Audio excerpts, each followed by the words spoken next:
안녕하세요. 스타일19 임광목 대표입니다. 7월 18일 목요일 오후 3시 38분 장마감 유튜브 방송을 시작하도록 하겠습니다.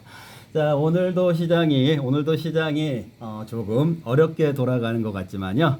조금 어렵게 돌아가는 것 같지만 또 알고 보면 또 별거 아니구나. 또 알고 보면 그럴 수도 있겠구나 이렇게 생각할 수도 있는 부분이 있으니까요. 어렵고 힘들어 보이는 증시였지만 제가 나름대로 또 즐겁게 재미있게 한번 풀어드리도록 하겠습니다. 자, 어제 일단은요, 그 필라델피아 반도체 지수, 여러분들 잘 아시는 필라델피아 반도체 지수가 굉장히 많이 급락을 했어요. 엔비디아가 뭐 여기 지금 보시면은 6.62% 거의 7% 가까이 급락을 했고, AMD도 뭐 한 10%. 자, TSM은 그 대만 기업이라겠죠? 대만 기업인데 이제 미국에도 듀얼 리스팅, 크로스 리스팅이 돼 있다고 했어요. 여기 보시면 ADR 형태로 예탁 증서 형태로 해서 2종 그 상장이 돼 있기 때문에 어쨌든 그 미국 증시에서 이렇게 또 8% 가까이 또 급락을 했죠. 또 주목할 만한 종목이 ASML. ASML은 제일 마지막에 L이 뭐라고 했죠? 리소그래피. 리소그래피는 빛 가지고 이렇게 인쇄하는 거.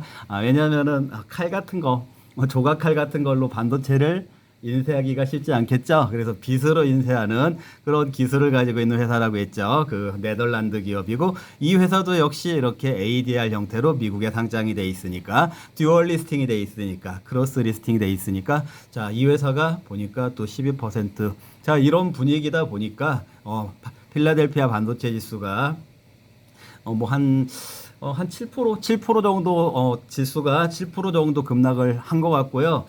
필라델피아 반도체 지수가 7% 급락을 하면, 나스닥 같은 경우에, 필라델피아 반도체 지수가, 나스닥의 부분 집합이니까. 다시 한번요. 필라델피아 반도체 지수는 나스닥의 부분 집합이니까 나스닥도 어느 정도 반영이 되면서 거의 3% 가까이 급락을 했습니다. 나스닥이요. 자, 근데 나스닥이 3% 가까이 이렇게 급락을 한 거는 2022년도 이후 3%나 그러니까 하루 낙폭이 3%에 가깝게 된 거는 2022년도 이후로 처음이라고 해요. 자, 그러니까 얼마나 그동안에는 이 상승 장세에 많이 길들여져 있었구나 이런 생각이 여러분들도 드시겠죠.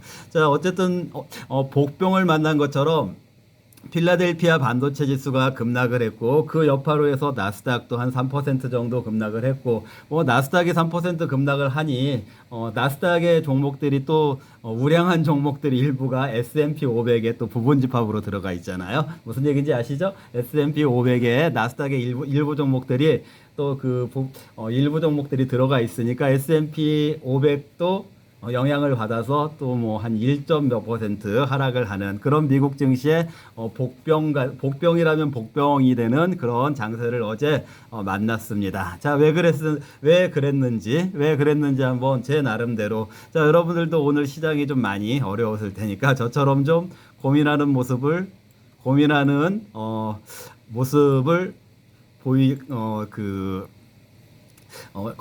모습으로 시장을 지켜보셨겠죠. 제가 말이 잘 안 나오네요. 자, 정리를 해드릴게요. 자, 일단 나스닥, 필라델피아 반도체 지수, 특히 이제 그 중심에 엔비디아가 있잖아요. 엔비디아가 있기 때문에 엔비디아에 납품을 하는 아까 ASML 네덜란드 그 반도체 기업도 그렇게 급락을 하게 된 것이고 또 아까 어떤 종목이 또 급락을 했었었죠? 엔비디아뿐만 아니라 TSM 같은 경우에도 이렇게 8% 급락한 부분이 어떤 관계라고 생각이 되시나요? 제가 TSM하고 엔비디아 아주 친하다라고 말씀드렸었잖아요. 같은 대만 기업이고 엔비디아의 그 파운드리를 TSM에 거의 다 준다라고 말씀드렸었죠. 그 반도체 칩에 가속기 만들 때의 파운드리를 TSM에 거의 다 주고 있다. 이런 관계니까 TSM도 이렇게 급락할 수밖에 없었겠죠. 자, 반면에 우리 인텔이라는 회사는 오히려 상승을 했네요. 인텔. 자, 인텔은 왜 상승을 했는지 조금 이따가 좀 한번 설명을 더 드리도록 하겠고요. 자, 어쨌거나 대체적으로 그 필라델피아 반도체를 구성하고 있는 그런 그 반도체 엔비디아 비롯해서요 기업들이 많이 오르기도 했고 비싸기도 했으니까 뭐 이렇게 하루 폭락한 것이 굉장히 이례적이고 좀 공포스럽게 느껴질 수도 있지만 사실은 그동안에 올라온 거에 비하면 뭐 그렇게 많이 하락한 것도 아니다. 어떻게 보면은 차라리 이렇게 좀 많이 좀 하락을 해가지고 조정을 받는 것이 낫다 이렇게 생각이 되는 부분도 있죠. 자, 그런데 그럼 왜 갑자기 어제 이런 폭락이 나왔는지 뭐 표면적으로는 그렇습니다. 자, 바이든 지금 미국의 대통령이잖아요. 그러니까 미국의 그 행정부에서 그 중국의 그 이제 반도체 공급을 그동안에도 제한을 해왔어요. 그동안에도 왜냐하면 그 반도체를 가지고 그 중국에서 자꾸 해킹 같은 거 아니면은 또 그 기술 스파이 같은 거 이런 행동들을 하니까 중국에다가 그 반도체를 공급하는 거 오히려 어떻게 보면 미국 기업이 수출을 하는 건데 그거를 좀 제한을 둔 부분이 있었어요. 그런데 그 제한을 어제 확대하겠다 이런 발표를 한 거죠. 그러니까 사실은 그 중국에다가 반도체 칩을 수출하는 업체들에게 왜냐하면 그 반도체 그 부품을 공급을 받아서 중국 기업들이 오히려 그 해킹이라든지 산업 스파이라든지 그런 나쁜 짓을 하고 있다. 그러니까 그걸 도와주지 말아라. 그러니까 오히려 수출을 제한을 한 거예요. 미국 기업에도 좋을 것이 없죠. 하지만 이제 미국 기업들이 반도체 기업들이 사실 중국 의존도가 높은 건 아니니까 예를 들어서 미국에 있는 반도체 기업들이 중국의 의존도가 굉장히 크다라고 하면 수출 의존도가 굉장히 크다라고 하면은 이런 조치를 할 수가 없겠죠. 사실상요. 여러분도 아시다시피 엔비디아의 그 반도체 칩 가속기의 매출은 오히려 미국 기업의 그 MS라든지 메타라든지 구글이라든지 이런 쪽에서 매출이 훨씬 많이 발생하고 있잖아요. 그런데 어쨌든 중국에 그런 조치를 했어요. 그걸 악재로 본다. 그래서 반도체주들이 영향을 받을 거다 해가지고 좀 폭락이 나왔는데 사실은 이 조치는 빌미가 된 것으로 보이고 그동안에 이렇게 비쌌기 때문에 뭐 하락이 나왔다 이렇게 볼 수는 있지만 이 조치만으로 그렇게 많은 폭락이 나올 수 있었을까? 이건 조금 설명이 안 되는 부분이죠. 자, 여기에다가 그 트럼프의 생각이 좀 가세를 했어요. 트럼프의 생각이 가세를 했는데, 자, 어떤 그 트럼프의 생각이 가세를 했냐면은요, 트럼프가 그 대만의 그 대표 기업이 엔비디아잖아요. 그 TSMC잖아요. TSMC 반도체 파운드리 1위 업체. TSMC 그 돈도 많이 벌어들이잖아요. 세계 1위니까. 그리고 또 더군다나 그 엔비디아가 그 대만 사람 젠센왕 그 관계에 대해서 트럼프는 이런 생각을 하는 거예요. 야, 너네 대만이 지금 반도체에서 이렇게 1위를 그 확보하고 있고 지금 어마어마하게 돈을 벌어들이고 있는데 미국에서도 돈을 벌어들이고 있는데 그리고 그 엔비디아도 결국에는 대만 사람이잖아요. 돈을 벌어들이고 있는데 야, 그럼 너네들 중국하고 대만하고의 그 관계를 양안 관계라고 하거든요. 양안 관계. 안자는 해안선 할 때 그 안자라고 생각을 하시면 돼요. 그러니까 해안과 해안이 서로 이렇게 두 개가 서로 이렇게 대치하고 있다 해가지고 두 개의 해안이다 해서 양안 이렇게 얘기를 하는 거예요. 그 양안 관계를 중국 본토와 대만의 그 분쟁 같은 거를 양안 관계 이렇게 말을 합니다. 얼마 전에 그 민주당의 이재명 대표가 우리 한국이 왜 양안 갈등에 개입을 합니까? 대만에다는 쉐쉐, 중국에다는 또 쉐쉐 이렇게 하면 되지 않냐고 그런 얘기를 해가지고 좀 화제가 된 적이 있었잖아요.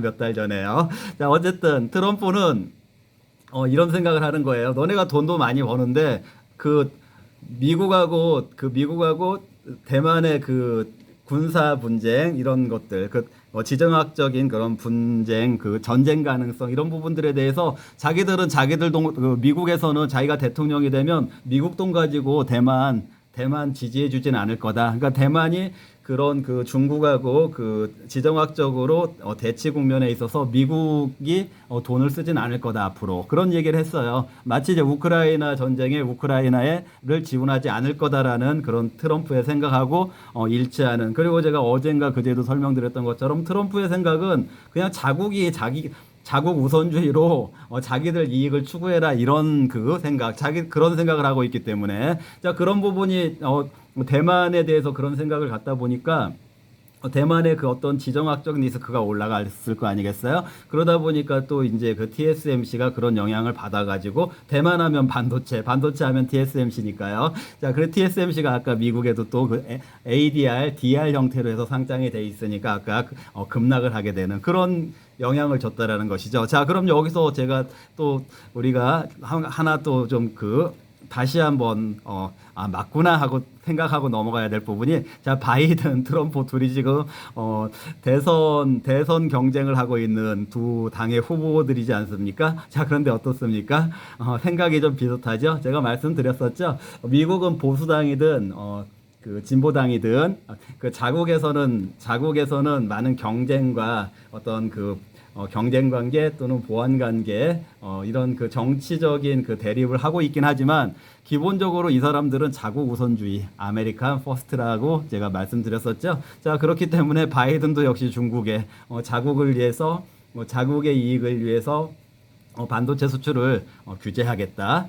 미국에서 중국으로 나가는 그 수출을 규제하겠다. 그리고 트럼프는 이렇게 그 대만에 대해서 앞으로 전쟁 같은 거 이런 거에 대해서 그걸 방어하기 위해서 미국 예산을 쓰지 않겠다. 뭐 이런 생각들이 다 자국 우선주의에 일치하는 그런 그 모습이라고 볼 수가 있고요. 여러분들이 제가 조금 보완 설명 하나 더 드릴게요. 그 바이든이 그 중국에 미국의 반도체 그 부품 수출 이런 거를 제한했다 이런 게 무슨 예가 되냐면은요. 제가 쉽게 설명을 드릴게요.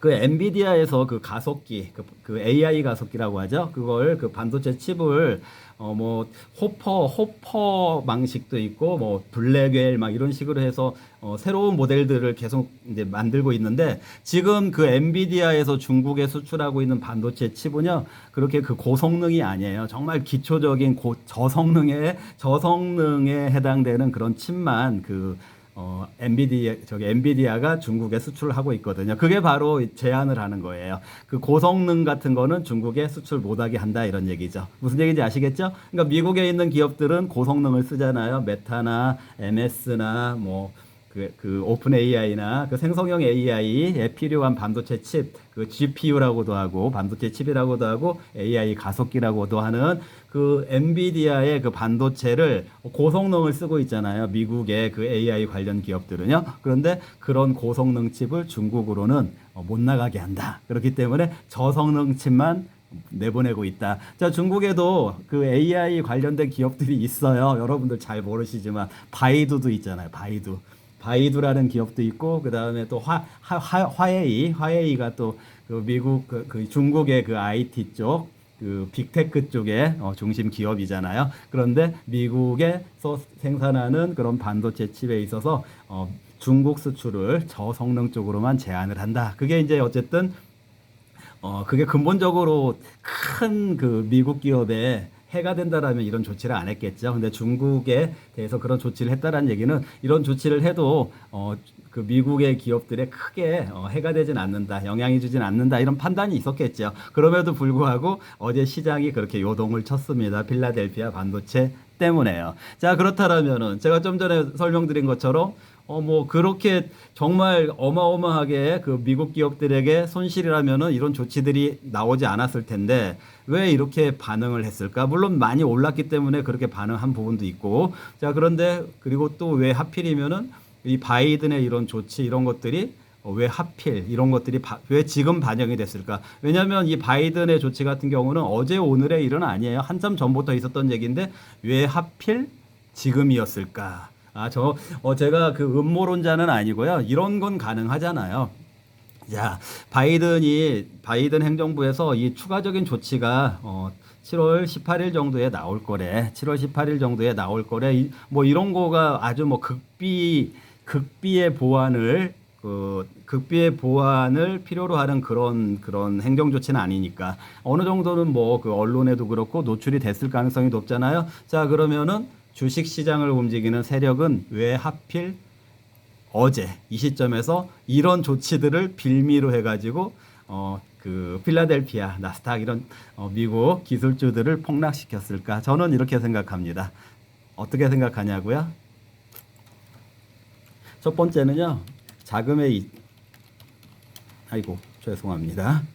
자금의 이전이라는 그런 측면이 있어요. 이거는 어제 제가 한국 증시 그 방송에서 그 한국 증시 같은 경우에 자금이 제한적이기 때문에 한쪽을 팔아서 한쪽을 사고 있다 이런 말씀 드렸잖아요. 자, 미국은 그동안에 이제 그 넛셀 지수까지 같이 이렇게 확장을 시켜놓은 상태에서 추가적으로 다른 종목들, 예를 들어서 다우운송이나 이런 종목들을 더 상승을 시키려고 한다라고 하면은 추가적인 자금이 필요할 수 있잖아요. 이제 뭐 비싸기도 비싸고 이제 조정도 받는 것이 온당해 보이는 그런 위치에서 기술주, 반도체주들을 일부 팔아야 되겠다라는 생각을 했을 가능성이 있기 때문에 자금의 이전이라는 측면이 있고요. 더 중요한 거 두 번째 이유가 더 중요한데 여러분들 잘 보세요.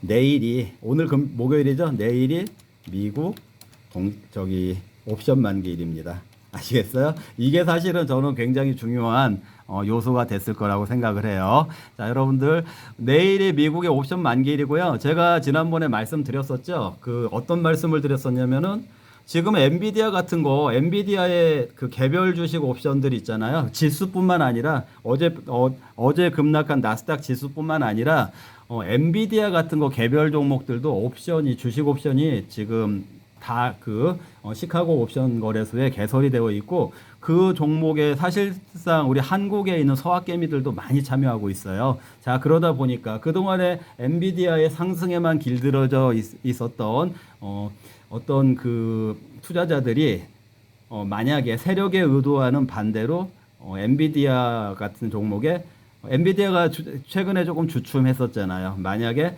그 상승에 베팅을 했다라고 하면은 이번 만기일 이제 내일 다가오는 미국의 옵션 만기일에 상승에 그 베팅한 그 사람들을 세력들이 죽이고 가기 위해서 폭락을 시켰다 이런 설명이 저는 충분히 가능하다고 생각을 하고 실제적으로도 그것으로 인해서 저는 분명히 어제 그런 하방의 강한 하락 장세가 나왔다. 자, 여러분들 왜 하필 이번 주에 미국의 옵션 만기일 일치하지 않습니까? 한국의 서학개미들도요 아마 제가 생각하기에는 많이 당했을 것 같다 이렇게 짐작이 가는 부분입니다. 자, 그럼에도 불구하고 자 한번 보시면은요 이거 30개의 종목이죠. 30개의 종목으로 구성이 된 다우지수 어제 올랐거든요. 자, 왜냐하면 그 나스닥에는 필라델피아 반도체를 포함하고 있기 때문에 나스닥은 하락했지만 다우지수는 그렇지 않아요. 그 나스닥에 있는 종목 중에 애플, MS, 아마존 정도만 이 세 개 정도만 들어가 있고 그 30개의 종목 중에 오히려 아까 상승한 인텔, 그다음에 그 JP모건, 그다음에 유나이티드 헬스 이거는 제약회사죠. 이런 회사들 비자도 그렇고요. 자, 그다음에 우리 한국에도 GS가 있는데 이 GS는 미국의 GS는 골드만삭스를 얘기합니다. 자, 그리고 여기 존슨앤존슨 이런 종목들 어제 다 상승했어요.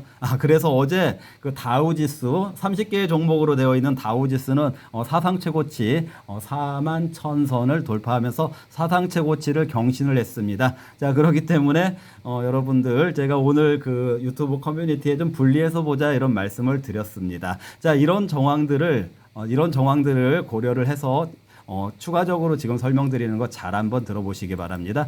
자, 어제 그 기술주들이 워낙 많이 폭락을 하니까 반도체주들이 폭락을 하니까 우리나라 하이닉스 영향 안 받을 수 없잖아요. 어쨌든 TSMC보다는 못한다고 하더라도 엔비디아하고 상당히 친한 기업이니까 오늘 하이닉스가 많이 빠졌죠. 그렇기 때문에 한국 주식이 영향을 안 받을 수가 없었겠죠. 자, 코스피가 제가 좀 견조한 여기가 지금 코스피 2,900을 기준으로 봤을 때 조금 이렇게 조정을 받아왔죠. 근데 견조한 조정을 받다 이렇게 하다가 이제 어제 그 미국의 그 폭락으로 인해서 하이닉스 같은 종목이 많이 하락을 하니까 이렇게 갑자기 추가적으로 주저앉는 이런 모습을 보였습니다. 어디가요? 코스피가 이런 모습을 보였어요.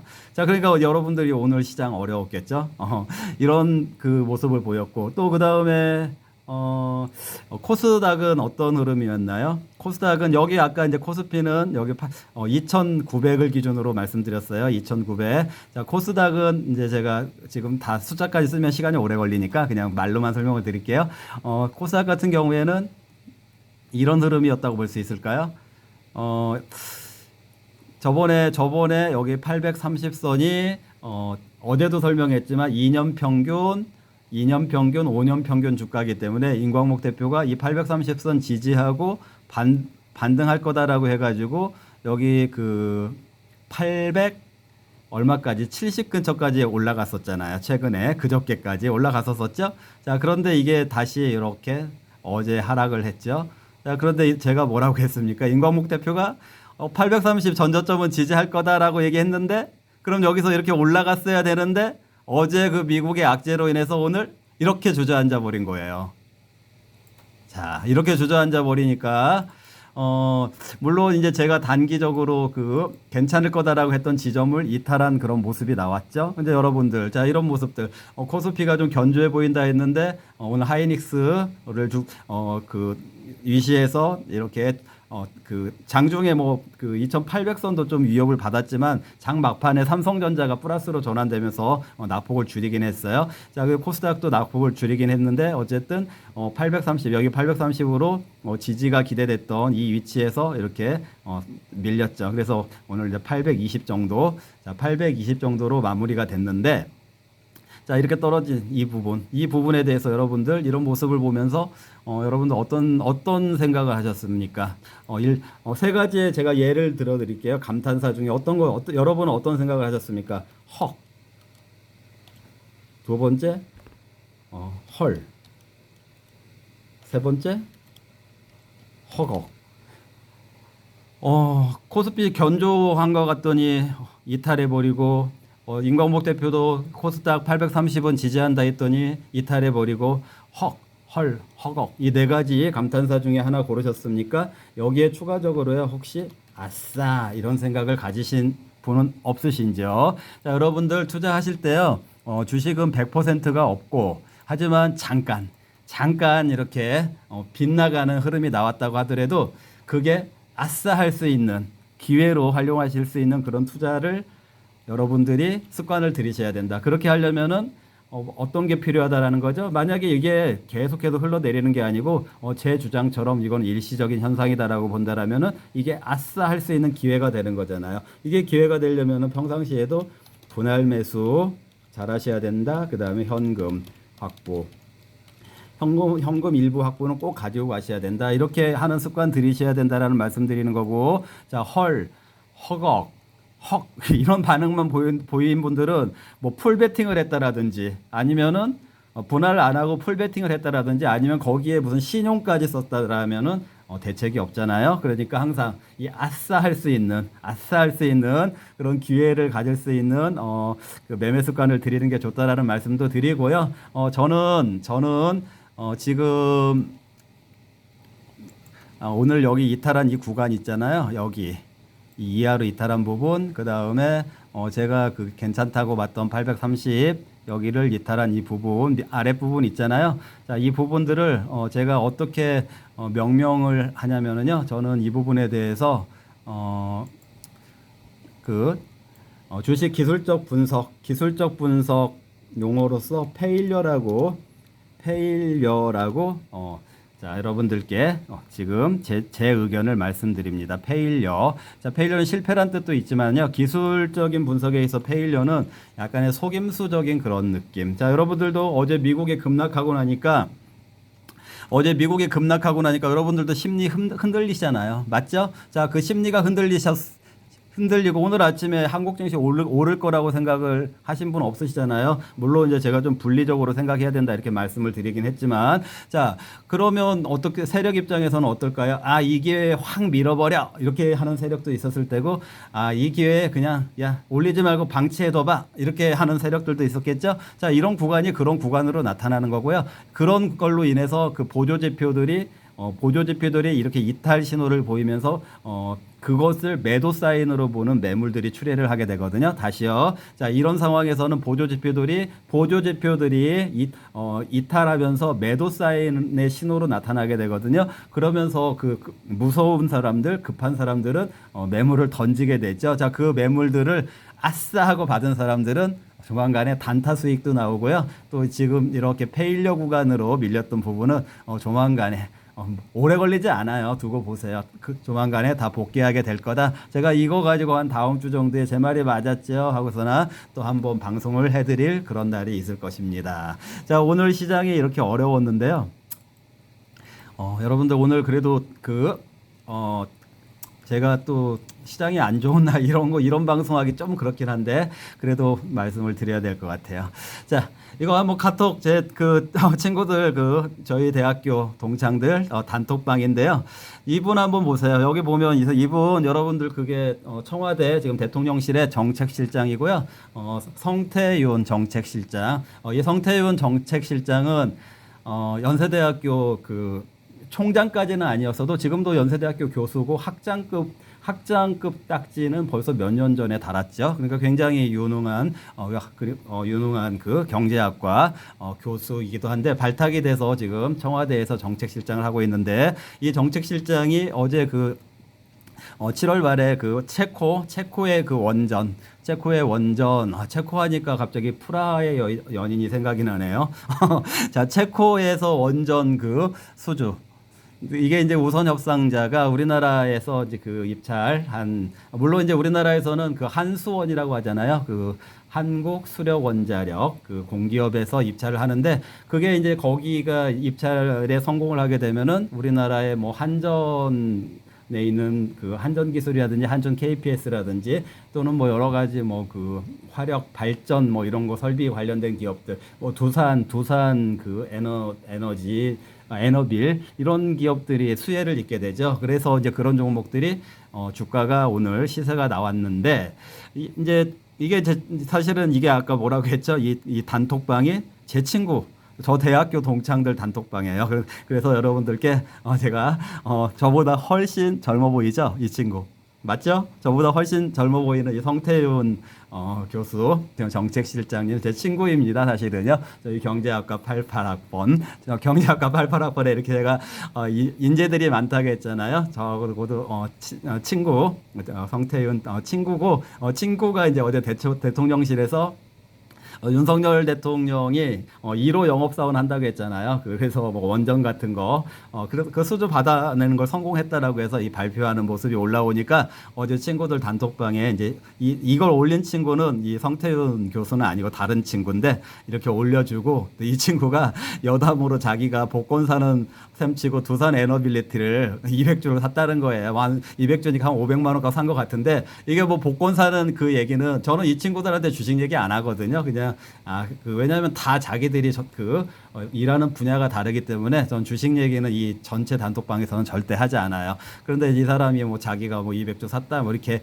그런데 이제 이 말은 딱 맞았다 이 얘기가 어쨌든 저희가 됐다는 얘기잖아요. 우리나라가 우선 협상자로 선정이 됐다. 이렇기 때문에 뭐라고 써놨냐면 행복함 이거 못한 것 같아요. 행복함 이렇게 써놨는데 자 배운 사람들이나 못 배운 사람들이나 하는 행동들은 좀 비슷하죠. 자 오늘 오전 5시 44분이니까 얼마나 아침에 기대감이 컸겠죠. 내가 이거 복권 사는 걸로 원전 수주가 되는 쪽에 베팅을 해서 이걸 샀다 했는데 이제 오늘 주가가 많이 올라가는 게 기대가 되니까 기분 좋다 이런 얘기를 쓴 것 같아요. 여기에 이제 좋아요 이런 거 눌러준 사람들도 있는데 근데 이 친구 제가 봤을 때 오늘 두산 에너빌리티를 가지고 만약에 아침에 시초가권에서 팔았다고 하면은 수익이 좀 났을 테고 만약에 상한가 들어갈 것 같아가지고 안 팔고 있었다라고 하면은 다 뱉어냈겠죠. 거의 다 보합이 아니라 이 종목 아마 마이너스로 전환됐으니까 다 뱉어냈을 것 같아요. 자 그러면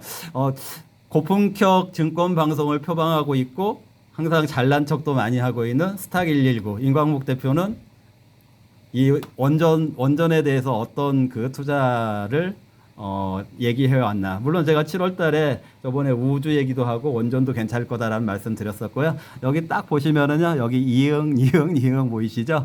저희 구독자 중에 이응 받침이 들어가시는 분, 유튜브 댓글 잘 달아주시고 굉장히 착하신 분이세요. 자, 착하신 분 결과가 좋더라고요. 자, 이 종목 이거 지금 이 종목 원전 관련된 종목으로만 최근에 분할 매도도 하고 또 매도했다 조금 다시 사고 이런 흐름으로 타가지고 전체적으로 보시니까 여기 884만 원 손익 그리고 여기 오늘 7월 18일 그리고 최종 손익 540만 원 해서 그동안에 이렇게 합쳐진 손익이 880만 원 수익이 났습니다. 이 정도면 축하를 해드려야 되겠죠. 짝짝짝. 저는 분명히 이분이 사실 뭐 이 친구처럼 어제 산 건 아니에요. 어제 산 건 아니고 이미 5월 달에 두 달의 일정을 가지고 7월 달에 원전 수주 될 것 같으니까 사봐라. 근데 오늘 아침에 그 아침 급등했을 때 아침 급등권에서 저는 다 팔라고 했어요. 왜 다 팔라고 했냐면은요. 이게 우선 협상자예요. 우선 협상자는 본 계약하고는 조금 차이가 있어요. 본 계약은 7월 달에 7월이 아니고 내년 3월 달에 확정이 되는 거고, 자, 그 우선 협상자라는 거는 LOI라고 해서요. LOI, 의향서가 나가거나 또는 비딩이라고 하죠. 비딩. 입찰에 참여를 한 그 국내의 기업들 중에서 우선 협상자가 선정이 되고, 그 다음에 또 MOU 같은 걸 체결한 다음에 이제 그 과정 중에 협상이 완전히 이루어져야만, 본계약이 체결이 되니까, 또 본계약이 체결이 된다고